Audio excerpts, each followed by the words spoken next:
नमस्कार दोस्तों, नर्सिंग के इस यूट्यूब चैनल पर आप सभी का स्वागत है। आज के वीडियो में हम लोग पढ़ने वाले हैं एनीमिया इन प्रेगनेंसी। इस वीडियो में हम लोग जानेंगे एनीमिया जो प्रेगनेंसी के दौरान होता है उसके बारे में जानेंगे, इसके क्लासिफिकेशन के बारे में, डायग्नोसिस इसमें क्या होता है, किस तरीके से इसका मैनेजमेंट किया जाता है, ये सभी चीज़ें जानेंगे। साथ ही साथ इसमें जितना भी इम्पोर्टेंट्स पॉइंट्स है वो सभी चीज़ों को जानेंगे हम लोग इस वीडियो में। सबसे पहले हम लोग जानेंगे, हम लोग का अपना जो टॉपिक है एनीमिया इन प्रेगनेंसी। एनीमिया का मतलब होता है कि आयरन जो है हम लोग के ब्लड में उसका अमाउंट कम हो जाना, या फिर दूसरे वर्ड में बोल सकते हैं कि जो आरबीसी है, आरबीसी क्या होता है कि उसका फंक्शन होता है ऑक्सीजन कैरी करना। आरबीसी का जो काम होता है ऑक्सीजन का कैरी करना, उसका ऑक्सीजन कैरिंग कैपेसिटी कम हो जाता है, उसको हम लोग एनीमिया बोलते हैं, जो कि होता है प्रेगनेंसी के टाइम में, इसलिए इसको बोलते हैं एनीमिया इन प्रेगनेंसी। चलिए लिखना चाहेंगे तो हम लोग लिखेंगे पहले कि एनीमिया क्या होता है। तो फर्स्ट पॉइंट लिखेंगे कि decrease RBC, red blood cell जो है ब्लड में कम हो जाता है। और जब आरबीसी कम हो जाएगा तो इसका फंक्शन आरबीसी का होता है ऑक्सीजन का कैरी करना। हीमोग्लोबिन और ऑक्सीजन का जो बॉन्ड बनता है जिसको हम लोग ऑक्सी हीमोग्लोबिन बोलते हैं, उसका काम होता है आरबीसी का क्या चीज़ की ये कैरी करेगा ऑक्सीजन को हीमोग्लोबिन के हेल्प से। तो जब आरबीसी कम रहेगा तो ये ऑक्सीजन को नहीं कैरी कर पाएगा, जिसको हम लोग बोलते हैं कि decrease oxygen carrying capacity, decrease oxygen carrying capacity, carrying capacity of RBC, red blood cell का ऑक्सीजन कैरिंग कैपेसिटी जो है ये कम हो जाता है, जिसको हम लोग एनीमिया बोलते हैं। प्रेगनेंसी का मतलब क्या है कि कोई भी मदर कंसीव किया और उसका foetus inside the intrauterine cavity अभी है, उसको हम लोग बोलते हैं प्रेगनेंसी। कंसेप्शन है और इंट्रायूट्राइन डिवाइस, इंट्रायूट्राइन जो उसका है उसमें क्या है फीटस डेवलप कर रहा है, उसको हम क्या बोलेंगे, प्रेगनेंसी बोलेंगे। अब ये जो हम लोग का एनीमिया है प्रेगनेंसी के दौरान दो टाइप्स के होते हैं। इसके टाइप्स लिखिएगा यहाँ पर, टाइप्स में इसके दो टाइप्स होते हैं। फर्स्ट टाइप होता है जिसको हम लोग बोलते हैं physiological anaemia, physiological anaemia,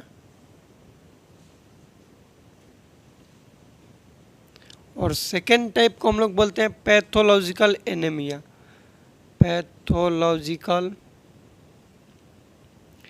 anaemia. Physiological कहने का मतलब कि जब प्रेगनेंसी होता है तो प्रेगनेंसी के दौरान बहुत सारा फिजियोलॉजिकल चेंजेस देखने के लिए मिलते हैं।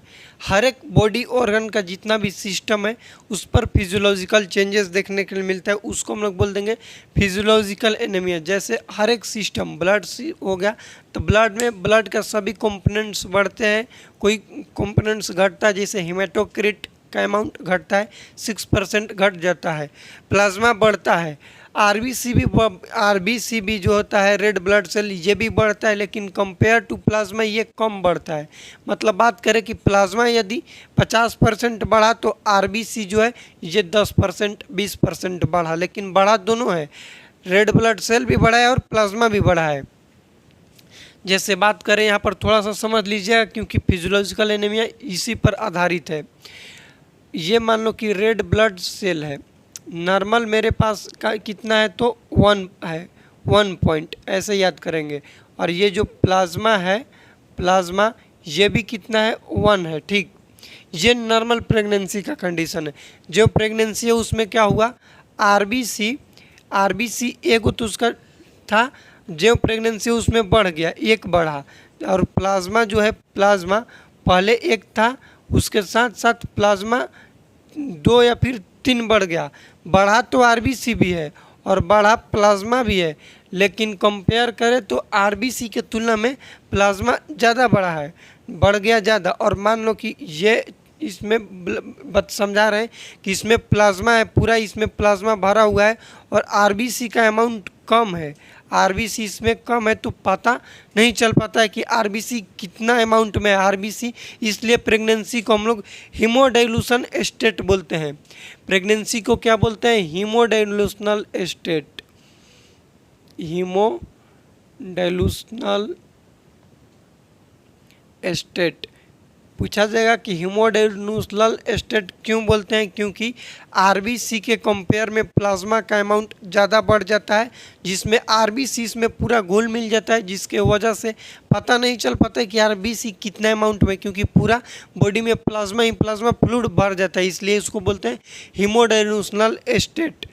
और आरबीसी पता नहीं चल पा रहा है, इसलिए इसको हम लोग क्या बोलते हैं, फिजियोलॉजिकल एनीमिया। ठीक, तब यहाँ पर सेम चीज़ लिखेंगे कि आरबीसी भी इंक्रीज होगा, आरबीसी इंक्रीज होगा, साथ ही साथ प्लाज्मा भी इंक्रीज होगा, लेकिन प्लाज्मा डबल इंक्रीज होगा कंपेयर टू आरबीसी। उसके बाद हम लोग इसमें क्या लिखेंगे कि जो भी फिजियोलॉजिकल एनीमिया है, इसमें haemoglobin level never less than 11 gram percentage. मतलब कि हमें हीमोग्लोबिन लेवल कितना होगा, ऑलवेज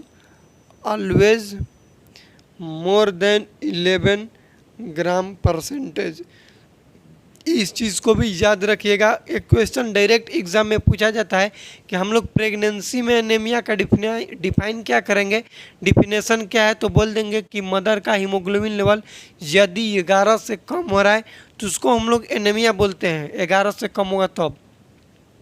लेकिन फिजियोलॉजिकल एनीमिया में कभी भी हीमोग्लोबिन 11 से कम नहीं होता है। फिजियोलॉजिकल में 11 से हमेशा ज़्यादा ही रहेगा, 11 से कम है और पूछ रहा है तो उसको हम लोग पैथोलॉजिकल एनीमिया इंडिकेट करेंगे। पैथोलॉजिकल एनीमिया क्या होता है, तो हीमोग्लोबिन लेवल 11 से कम हो जाएगा, 10 हो जाएगा, 8 हो जाएगा, 7 हो जाएगा, 9 हो जाएगा, तो वो आएगा पैथोलॉजिकल में। और पैथोलॉजिकल एनीमिया का पूछा जाता है कि मोस्ट कॉमन कॉज क्या होता है, मोस्ट कॉमन कॉज क्या होता है पैथोलॉजिकल एनीमिया का, तब बोलेंगे iron deficiency. Iron deficiency, iron का कमी हो जाना बॉडी में, ये मोस्ट कॉमन कॉज होता है पैथोलॉजिकल एनीमिया के। पैथोलॉजिकल एनीमिया में जो हीमोग्लोबिन लेवल होता है, haemoglobin level less than 11 gram percentage से कम हो जाएगा। इसमें भी इसका क्लासिफिकेशन होता है mild, moderate, severe, very severe. लिख लीजिएगा इसको कि इसमें क्या होता है, माइल्ड एनीमिया क्या होता है, मॉडरेट का होता है, मॉडरेट एनीमिया क्या होता है, सीवियर और वेरी सीवियर, सीवियर और वेरी सीवियर। माइल्ड एनीमिया हम लोग कब बोलेंगे, जब 10 ले लेकर 10.9 ग्राम परसेंटेज है तो ये माइल्ड है। मॉडरेट कब हम लोग बोलेंगे, तो यहाँ पर हो जाएगा हम लोग के 9 से 9.9, और सीवियर होता है 7 to 9 ग्राम परसेंटेज को सीवियर बोलते हैं। लेस देन 7 यहाँ पर होगा, यहाँ पर क्या होगा, सीवियर में लेस देन 7 को हम लोग सीवियर बोलते हैं, और वेरी सीवियर होता है लेस देन 4 ग्राम परसेंटेज। इसको याद रखिएगा। Mild, moderate, severe, very severe. Severe और वेरी सीवियर जहाँ पर पूछा जाता है, वेरी सीवियर 4 ग्राम से कम हो जाएगा उसको बोलते हैं सीवियर, 7 ग्राम से कम हो जाता है तो उसको हम लोग सीवियर बोलते हैं। ये हो गया पैथोलॉजिकल एनीमिया और फिजियोलॉजिकल एनीमिया। अब ये जो बॉडी में एनीमिया होता है, होता क्यों है, क्योंकि आयरन का कमी हो जाता है। तो अब हम लोग लिखेंगे कि changes iron during pregnancy in body. जो आयरन का चेंजेज होता है, हेडिंग दे दीजिएगा कि चेंजेस ऑफ आयरन, आयरन का form of iron during pregnancy,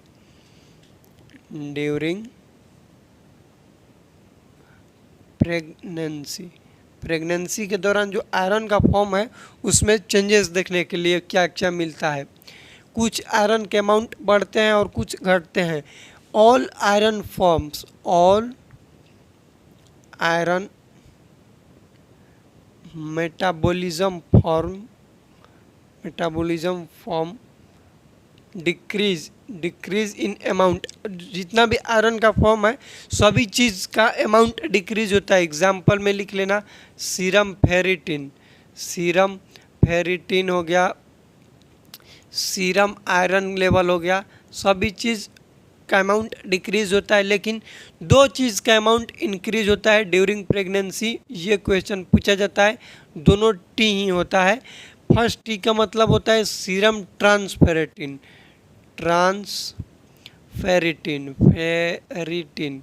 serum ट्रांसफेरेटिन का लेवल इंक्रीज होता है। और सेकेंड टी है TIBC, total iron binding capacity.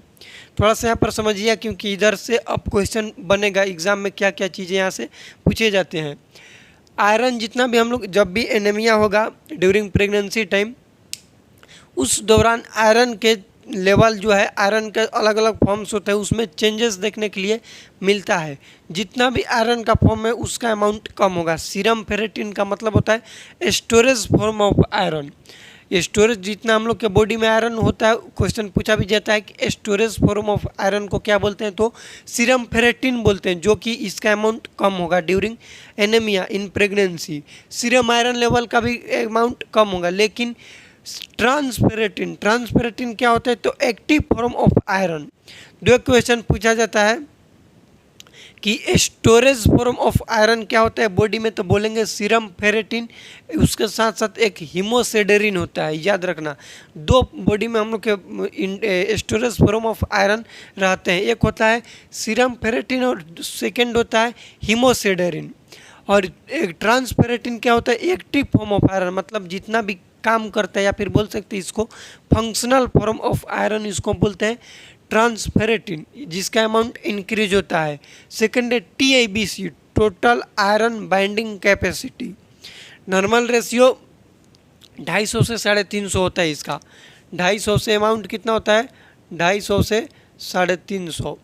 TIBC, total iron binding capacity, क्या करता है कि 3 टोटल आयरन बाइंडिंग कैपेसिटी मिलके एक आयरन को कैरी करता है। मतलब रेशियो बनाए तो 3:1 होगा। टोटल आयरन बाइंडिंग कैपेसिटी 3 होगा, आयरन 1 होगा, जिसका अमाउंट इंक्रीज हो जाता है। बस इतना आप लोग को जानना है। उसके बाद हम लोग जानेंगे कि इसमें ये होता है, आप जानेंगे कि आयरन जो होता है ये रिक्वायरमेंट कितना होता है ड्यूरिंग प्रेगनेंसी टाइम, आयरन का रिक्वायरमेंट कितना होता है। तो यहाँ पर लिखिएगा कि इन प्रेगनेंसी, पूरे प्रेगनेंसी टाइम में कितने, पूरे प्रेगनेंसी टाइम में लिख लेना कि ऑल ओवर प्रेगनेंसी टाइम में आयरन का रिक्वायरमेंट होता है 1000 mg माइक्रोग्राम। याद रखना, पूरे प्रेगनेंसी टाइम में 1000 mg क्या होता है, आयरन का रिक्वायरमेंट होता है। और प्रेगनेंसी कितने टाइम का होता है, प्रेगनेंसी कितने दिन का होता है, तो 280 डेज का होता है। कितने दिन का होता है, 280 दिन का होता है। ठीक, तो पर डे कितना देंगे हम, ये हम लोग को पता करना है कि पर डे फीमेल को कितना देंगे, टोटल इतना दे देना चाहिए। ये क्वेश्चन पूछा जाएगा कि पूरे प्रेगनेंसी टाइम में कितना आयरन लेना चाहिए, ऑल ओवर प्रेगनेंसी 9 मंथ जितना होता है उतना में, तो बोलेंगे 1000 mg लेना चाहिए। प्रेगनेंसी का दिन है इतना। अब इसको हम रफली डिवाइड करेंगे कि 1000 को 280 से, तो ये 3.57, मतलब इसको बोल सकते हैं 4 से 6 mg पर डे, 4 से 6 mg पर डे देना है। क्वेश्चन नंबर 2 यहाँ से देखना, क्वेश्चन 2 बन गया। फर्स्ट क्वेश्चन कि कितना प्रेगनेंसी में ऑल ओवर लेना चाहिए, तो 1000 mg उसको लेना चाहिए। लेकिन पर डे कितना चाहिए, तो 4 से 6 mg पर डे चाहिए, उसको लेना चाहिए। लेकिन होता क्या चीज़ है कि जो भी हम आयरन कंसीव करते हैं उसका सिर्फ 10% ही एब्जॉर्ब होता है, जो कि क्वेश्चन एग्जाम में पूछा जाता है कि एलिमेंटल आयरन किसी भी मदर को देते हैं तो उसमें एब्जॉर्बेबल आयरन कितना होता है, तो उसको हम लोग क्या बोलते हैं, 10%। तो यहाँ पर लिख लेना कि only 10% of active form of iron, active form of iron is absorbed by body, absorbed by body, body के द्वारा सिर्फ और सिर्फ 10% ही आयरन एब्जॉर्ब किया जाता है। ये अब कोई किसी भी फॉर्म में हो सकता है, वेजिटेरियन, नॉन वेजिटेरियन। नॉन वाला खासकर 10% होता है, वेजिटेरियन का तो सिर्फ 1% होता है। लेकिन ये टैबलेट का बात कर रहे थे जिसमें 10% एब्जॉर्ब होगा और उसको इतना डोज चाहिए, नीड है इतना, तो हम कितना देंगे ताकि इतना बॉडी में एब्जॉर्ब हो जाए, तो इसलिए देते हैं 60 mg पर डे। 60 mg यदि पर डे हम कोई भी फीमेल को आयरन देंगे तो उसका 10% इसका निकालेंगे 10%, तो कितना निकलेगा 6 mg। मतलब कि जितना उसका बॉडी को, उसके बॉडी को यहाँ पर 6 mg चाहिए, 6 mg उसको मिल रहा है ना। कितना देंगे तो मिलेगा, 60 mg देंगे तो मिलेगा। तो यहाँ से स्टार मार्क लगा लेना, क्योंकि ये क्वेश्चन पूछा जाता है कि ड्यूरिंग प्रेगनेंसी टाइम आयरन कितना देते हैं, तो 60 mg देते हैं, जिसका 10% ही सिर्फ एब्जॉर्ब होता है। मतलब कि 6 mg बॉडी के यूज़ में आता है, बाकी सब वेस्ट हो जाता है। ये हो गया आयरन। और फॉलिक एसिड कितना होता है जो सप्लीमेंट देते हैं, ये पहले आयरन को हम लोग कंप्लीट करते हैं। जो आयरन है इसको स्टार्ट कब करते हैं, स्टार्टिंग तो कभी भी इनिशियल टाइम प्रेगनेंसी जब स्टार्ट हुआ तब नहीं देते हैं, आफ्टर 4 मंथ के बाद ही आयरन को दिया जाता है। तो यहाँ पर लिख लीजिएगा कि always give the iron after 4 month, after 4 month के बाद ही आयरन को दिया जाता है। कब तक देते हैं, तो 180 डेज, 180 दिन के लिए देते हैं। 4 मंथ से शुरू करेंगे और प्रेगनेंसी के 180 दिन तक देंगे। 180 दिन मतलब 6 मंथ होता है, 6 मंथ तक देंगे। 4 मंथ से शुरू करेंगे, 6 मंथ तक, लगभग 2 या 3 मंथ तक देते हैं। ये याद रखना, कब से शुरू करते हैं, इनिशियल टाइम में नहीं करते हैं। आयरन जब भी देते हैं टैबलेट उसका, तो ये इसका लेने का टाइम क्या है, तो बिटवीन मील। क्या बोलेंगे फीमेल को कि बिटवीन मील, मतलब कि आज अभी सुबह नाश्ता खाए, 9 बजे खाना खा ली और उसके बाद उसको 11 बजे खाना है, तो 9 बजे और 11 बजे के बीच में क्या आएगा, 10 बजे। तो बोलेंगे कि तुम 10 बजे टैबलेट खा लो, फिर 11 बजे खाना खा लेना। इसको हम लोग बोलते हैं कि बिटवीन मील। आयरन का लेने का बेस्ट टाइम क्या होता है, लिख लेना बेस्ट टाइम, तो इन बिटवीन मील, 2 मील के बीच में लिख लेते हैं। बिटवीन मील, 2 मील के बीच में लिया जाता है, उसको बोलते हैं इसका बेस्ट टाइम। इसका इफेक्टिवनेस कैसे चेक किया जाएगा, तो स्टूल के कलर से। स्टूल का जो कलर होगा, कलर वो डार्क कलर के होगा, डार्क स्टूल होगा, उससे इसका इफेक्टिवनेस चेक किया जाता है। ये हो गया आयरन के बारे में। नेक्स्ट हो गया folic acid. Iron and folic acid, जिसको IFA बोलते हैं, जिसमें रहता है 60 mg आयरन और 500 mcg फॉलिक एसिड। क्या रहता है, folic acid. Folic acid needed कितना होता है, तो इसको याद रखिएगा 400 mcg। ये बताए हैं हम आप लोग को पिछले वीडियो में भी कि 400 mcg सिर्फ नीडेड होता है, लेकिन टेबलेट मार्केट में अवेलेबल रहता है 500 mcg का, तो दे देते हैं कि ले लो, कोई दिक्कत नहीं है। लेकिन सिर्फ नीड कितना है, तो 400 mcg, या फिर इसी को बोलते हैं 0.4 mg। 0.4 mg जो ये फॉलिक एसिड है, प्रिवेंट करता है न्यूरल ट्यूब डिफेक्ट NTD से। देते कब है, तो just before 1 month prior to conception से 1 month prior, 1 month before to conception, 1 month पहले कंसीव होने से। और कब तक देते हैं, तो 4 मंथ बाद, conception and 4 month till the pregnancy, pregnancy के 4 मंथ तक देते हैं। आयरन, इसको क्वेश्चन पूछा जाता है कब देते हैं, तो 1 मंथ पहले से। किससे प्रिवेंट करता है, तो फॉलिक एसिड जो है न्यूरल ट्यूब डिफेक्ट से प्रिवेंट करता है, इसको आप लोग याद रखिएगा। उसके बाद इसका डोज याद रखिएगा 400 mcg होता है। क्वेश्चन पूछा जाता है कि जो ये है आयरन से ज़्यादा ही, क्योंकि एनीमिया में आयरन वाला ही पूछा जाता है। आयरन का बेस्ट मार्कर क्या है प्रेगनेंसी में टेस्ट करने का, जिससे पता चलेगा कि आयरन डिफिशियंसी एनीमिया है। तो लिख लेना कि जब हम लोग सीबीसी कराते हैं, सीबीसी में चेक करते हैं एमसीबी। एमसीबी का फुल फॉर्म होता है मीन सेल वॉल्यूम या फिर मीन कॉर्पस्कुलर वॉल्यूम, जिसका अमाउंट हो जाता है लेस देन 25।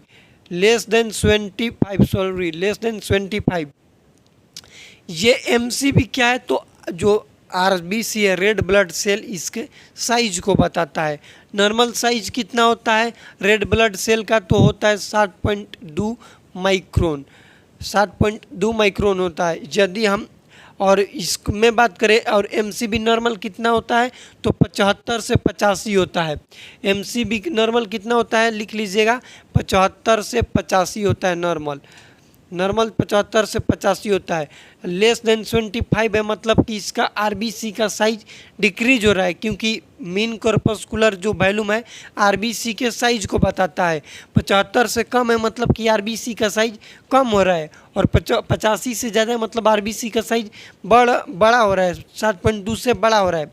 75 से कम है मतलब आरबीसी के साइज 7.2 से कम है, और सेल का साइज का छोटा हो जाना इन नॉर्मल वे, इसको हम लोग बोलते हैं माइक्रोसाइटिक। यहाँ पर लिख लीजिएगा क्या बोलते हैं, माइक्रोसाइटिक, इसको बोलते हैं माइक्रोसाइटिक। साथ ही साथ आरबीसी जो है वो कैरी करता है हीमोग्लोबिन। हीमोग्लोबिन का रंग में फीका पड़ जाना, फिर कलरलेस हो जाना, उसको बोलते हैं हाइपोक्रोमिक। क्या बोलते हैं, हाइपोक्रोमिक। क्वेश्चन नंबर नेक्स्ट लिख लीजिएगा।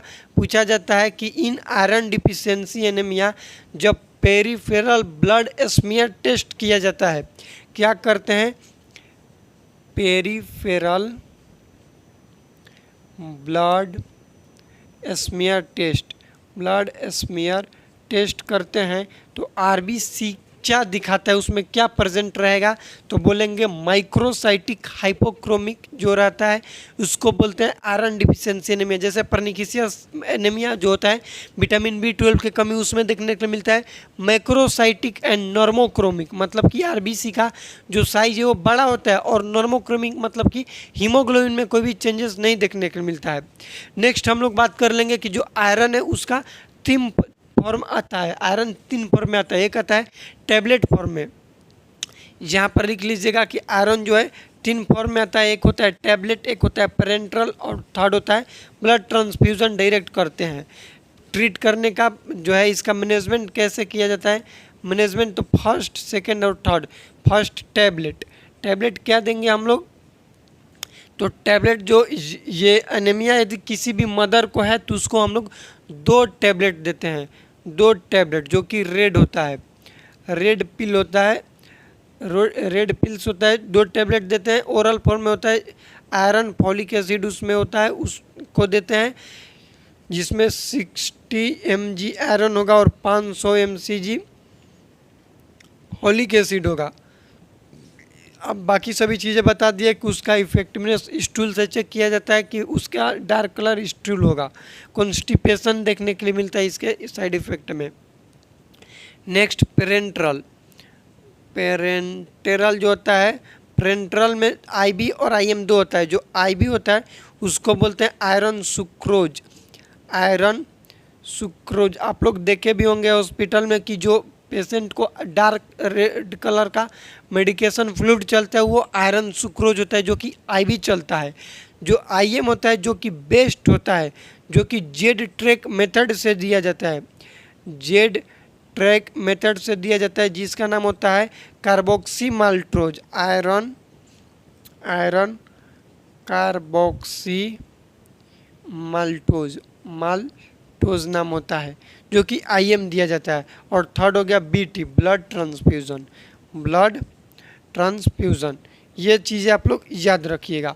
ये हो गया हम लोग का आयरन डिफिशियंसी इन प्रेगनेंसी से रिलेटेड डिसऑर्डर, या फिर बोल सकते हैं कि एनीमिया इन प्रेगनेंसी। टाइप्स याद रखिएगा। क्राइटेरिया क्या क्या होता है, माइल्ड, मॉडरेट, सीवियर किसको बोलते हैं, फिजियोलॉजिकल एनीमिया में क्या होता है, पैथोलॉजिकल एनीमिया में क्या होता है, आयरन का नीडेड कितना होता है प्रेगनेंसी में, उसका क्या कैसे चीज़ें होती है, फॉलिक एसिड किस चीज़ से प्रिवेंट करता है, उसका डोज कितना होता है, कितना देते हैं, इसको आप लोग याद रखिएगा। मैनेजमेंट में इस फॉर्म को याद रखिएगा कि एक्टिव फॉर्म आयरन को हम लोग क्या बोलते हैं, ट्रांसफेरेटिन, और स्टोरेज फॉर्म जो आयरन होता है बॉडी में उसको हम लोग सीरम फेरेटिन या फिर बोलते हैं हिमेसिडोरिन। कन्फर्मेटिव डायग्नोसिस के लिए फेरेटिन ही चेक किया जाता है, सीरम फेरेटिन, क्योंकि स्टोरेज फॉर्म उससे पता चल जाएगा। सीबीसी में हम लोग एमसीएचसी देखते हैं। सीबीसी में क्या देखते हैं, एमसीएचसी मीन कॉर्पस्कुलर हिमाटोक्रिट जो होता है वैल्यूम, उसको हम लोग देखते हैं। ये चीज़ें हो गई हम लोग के एनीमिया इन प्रेगनेंसी से रिलेटेड वीडियो। इस वीडियो में कुछ भी डाउट होगा तो कमेंट कीजिएगा, वीडियो को अपने दोस्तों के साथ शेयर कीजिएगा। किसी और नए टॉपिक पर आप लोग वीडियो चाहते हैं तो प्लीज़ कमेंट कीजिएगा। मिलते हैं अगले वीडियो में, तब तक के लिए जय राम जी की।